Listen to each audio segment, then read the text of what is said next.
Hello and welcome to Race 2 of our highlights package from Norisring in Germany for round 4 of the World Supertech Series, provided to us by me, myself and I. And the starting grid looked like this for Race 2. It was Jack Keithley on pole position with Jesper Talborg alongside him on the front row. Rasmus Salo and Wayne Morgan were on row 2, with Chris Butcher in 5th position and James Johnson in 6th.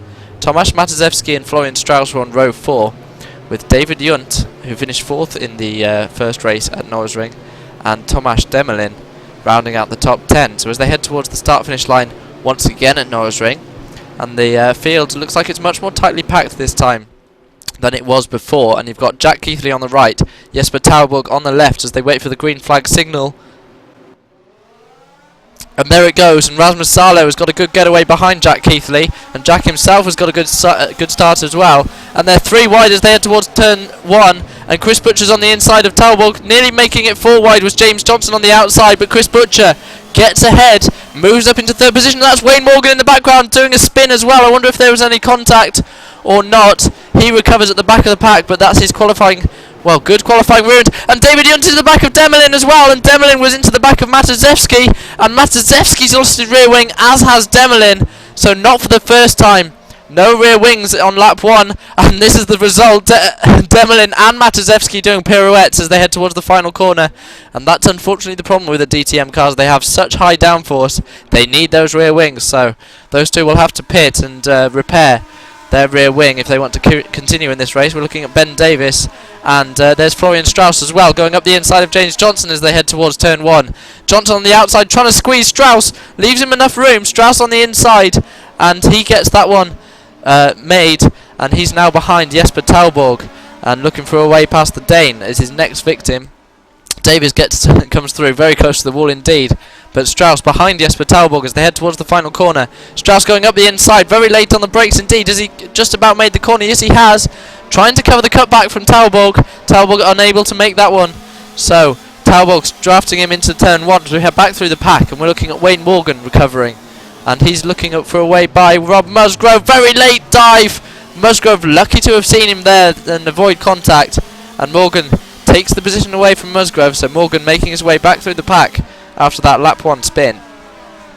And we look at Chris Butcher and Florian Strauss now battling over 3rd and 4th position. Strauss on the outside, Butcher on the inside, and Strauss going round the outside of Chris. Chris brakes very late, didn't quite cover the apex as well, so Strauss manages to cut him back. Butcher now has the inside line.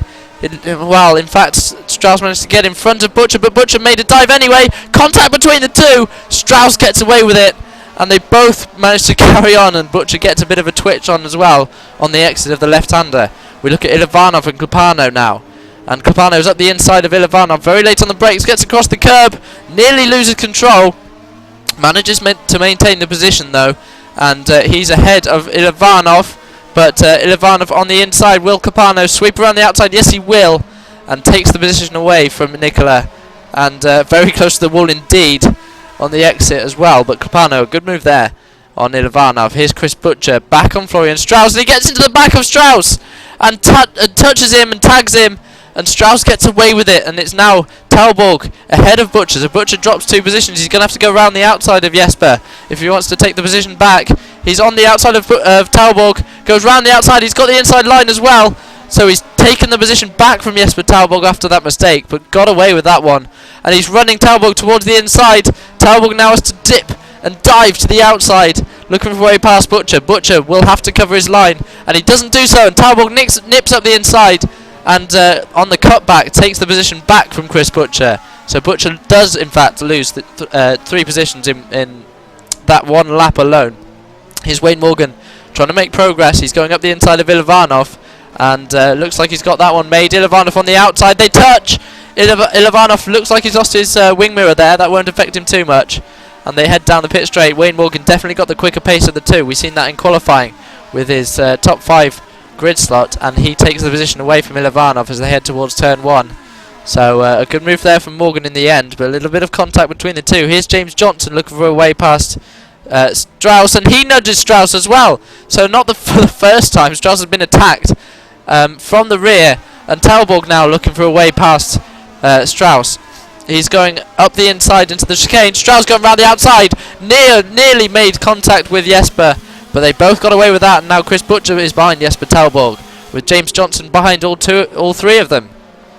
So a good bit of battling going on. Here's Łukasz Demelin looking for a way past Ben Davis. Demelin spins on the power, keeps his foot in it, and does a full 360 spin, and nearly manages to retain his position as well.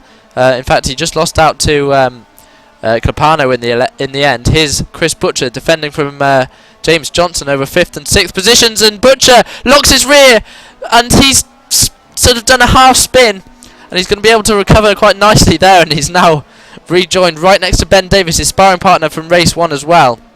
So these two might lock horns once again, and Butcher now drafting Davis. He knows he's got the quicker pace than Davis, and huge damage to the front left of Ben Davis's car as well. He's obviously tagged the wall at some point, and Butcher undercuts him out of the final corner, and with his relatively undamaged Audi, he should be able to get the better straight line speed as they head towards turn 1.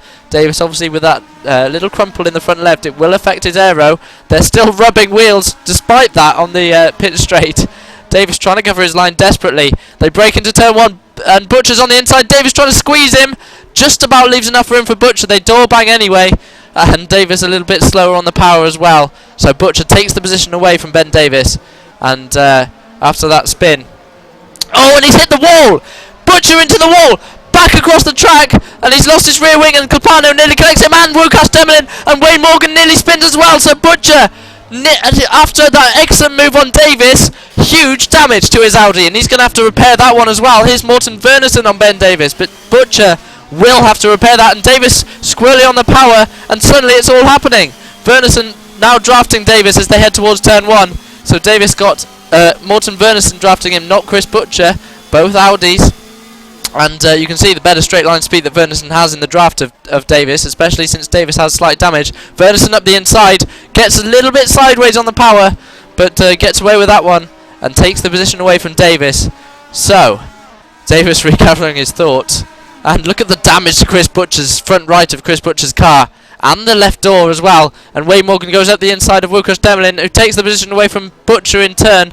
Butcher gets into the side of Demelin, but he didn't quite see him, I don't think. Wasn't expecting a move. And Butcher looking for a way back past on the outside of Demelin. But let's catch up back with the front of the field, and it's Jack Keithley leading by absolutely miles from the field. And you can see from the commitment and the smoothness of his driving that he really does have the measure of this track. Look how close to the wall he is as well without touching.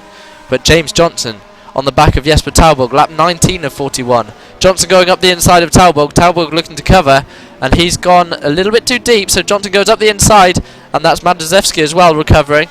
And Talborg loses the position to James Johnson, but Talborg looking for a way past. He's gone round the outside. I don't think he's going to make that one stick. And we cut away to Ben Davis following Alexis Klapano as they head towards turn 1. And Davis is going to make a move very late on the brakes, goes up the inside of Klapano, and takes the position away, and that's David Yunt with a missing front end as well in the background. And Davis takes the position away, so obviously Davis has been in the walls, and you can see from the front end of his car that is the case. Klapano way too late on the brakes. That's not the first time I've said that this season, and nearly takes Davis out, but Davis managing to maintain his position, and now Klapano has got Yunt for company, and Klapano way too late on the brakes, spins, slams into the barrier, and has he got away with it? No, he's lost his rear wing, so he'll have to pit for damage as well. So that's 4, I think, missing rear wings in this race. So obviously the walls at Norisring not quite as comfortable as the walls at Montreal for people. Here's Wayne Morgan going up the inside of Ben Davis. Davis has a crippled car, remember, and they touch on the exit as well, and Morgan the worst exit as well. So he'll have to try and hold on into turn 1. In fact, Morgan looks like he's got the better straight line speed than Davis.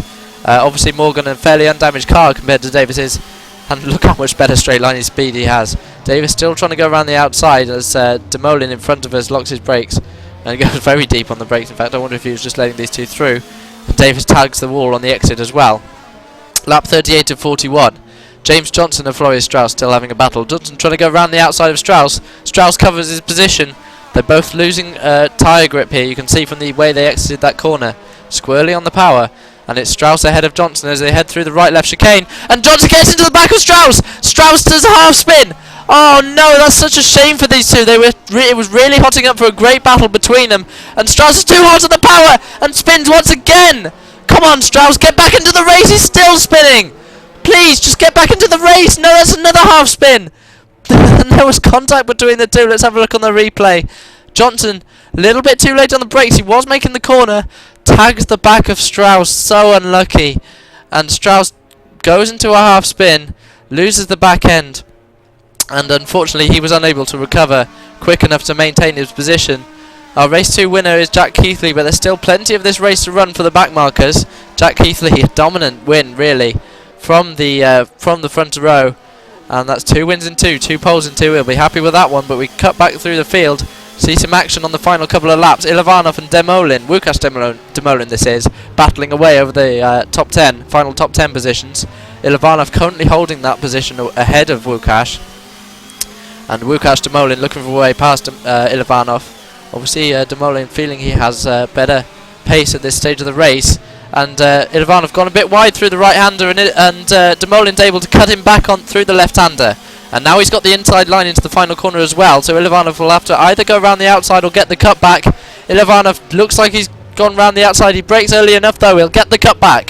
Łukasz was a little bit too close to the inside wall, and Ilovanov as well has got the shorter run towards the first corner as well.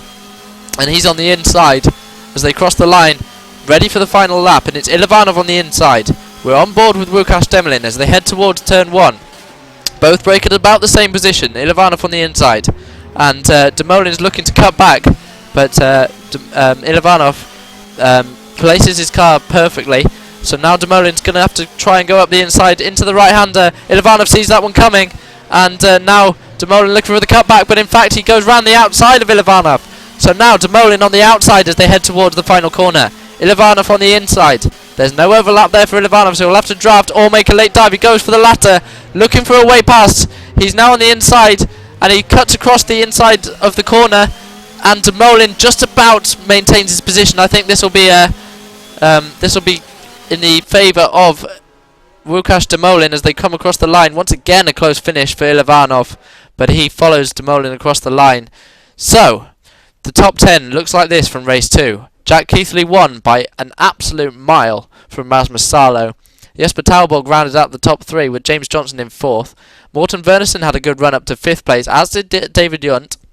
Wayne Morgan, after that first lap spin, also made good progress to get into the top 10 and to 7th position. Ben Davis was in 8th, and Łukasz Demolin just ahead of Ilovanov, as we saw, and they round out the top 10. Join us at the A1 ring for the next race in the series, and thanks once again to you Some old dude. for the excellent highlights coverage. See you then.